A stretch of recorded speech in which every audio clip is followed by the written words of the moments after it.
Hi guys! Earlier today I was thinking about a topic that I should discuss, and this is kind of a cool one. Seeing things through the character's eyes. And this is one of the reasons why I love to write.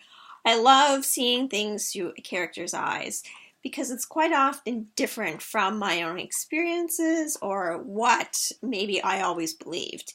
So it's kind of neat. It's kind of neat. And I think I also love the fact that people read books and they see things through the character's eyes and maybe a different way of looking at things, which I think I've talked about that before. However, I think for me as a writer, this happens a lot, no matter what character I write about.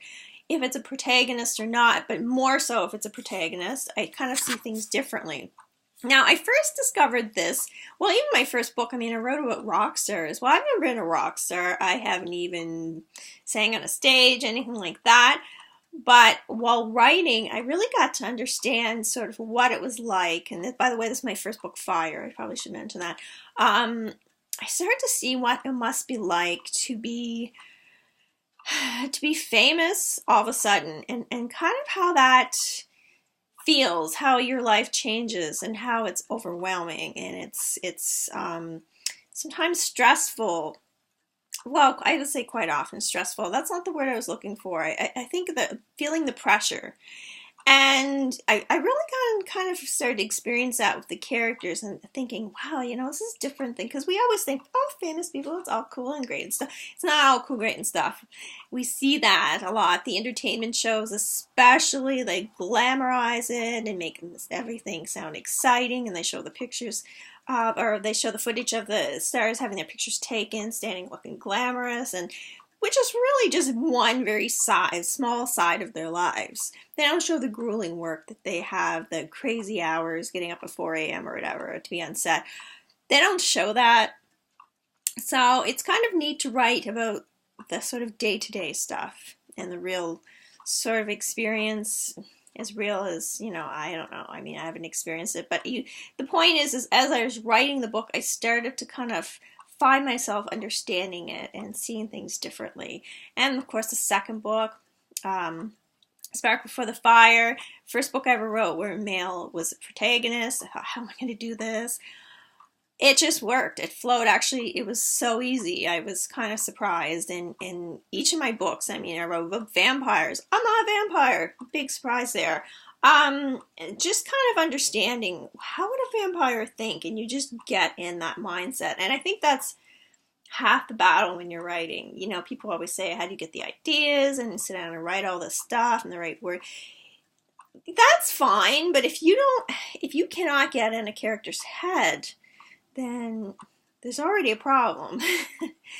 And it may not always be a popular point of view. It may not always be your point of view.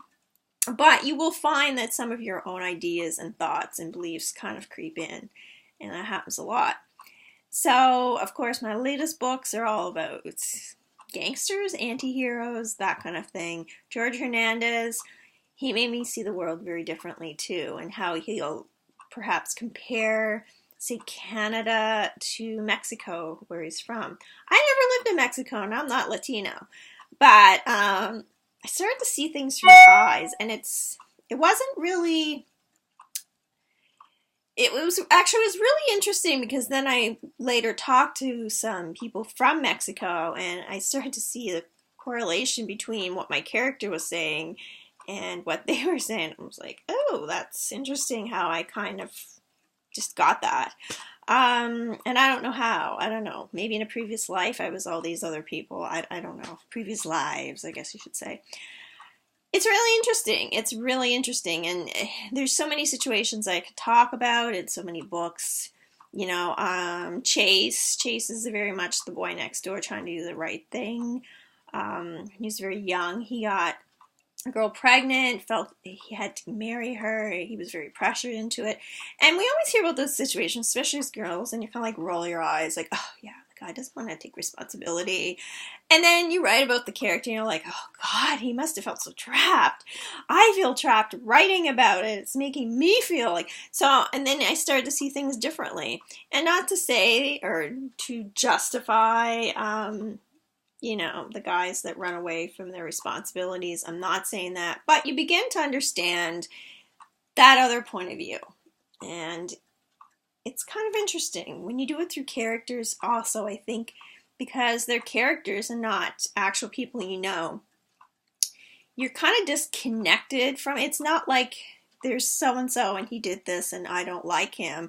Now I have to try to understand where he's coming from, and there's sort of, you have your own personal feelings already about that person.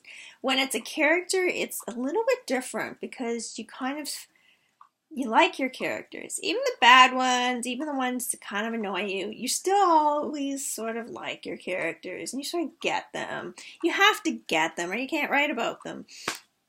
And so, it's kind of neat.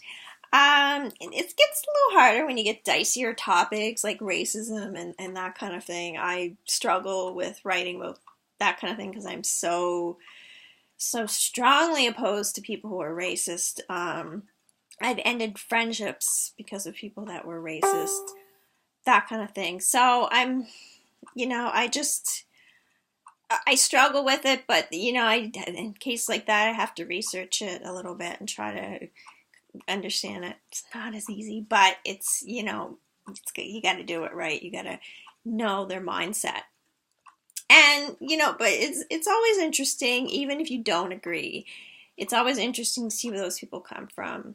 And I don't know, I think we need that in the world. And I think that's one of the reasons why I think people benefit from watching shows or reading books that might make them uncomfortable sometimes, because sometimes you see something that you have to see, so you kind of get an understanding how things can become certain ways. You know, I recently watched a show.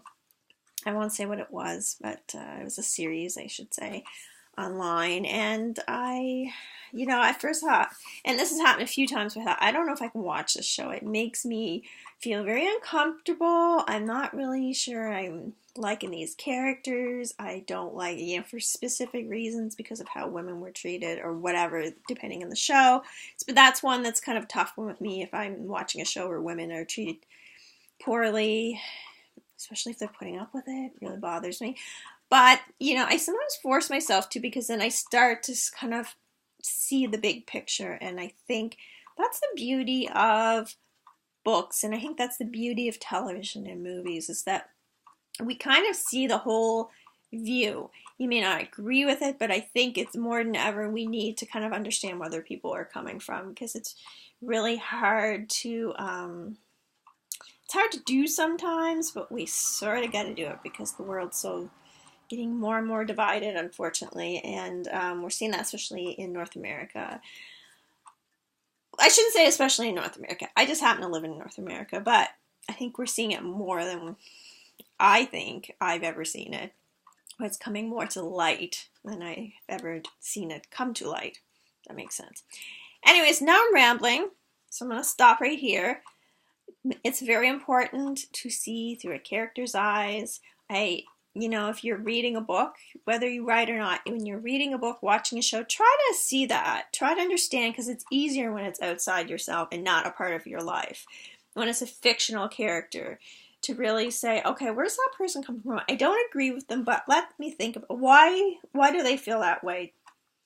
And what led up to that? And what are all the factors involved? I think it's important. We got to do that. Anyways, guys, have a great day. Thank you for checking this video out. Bye-bye.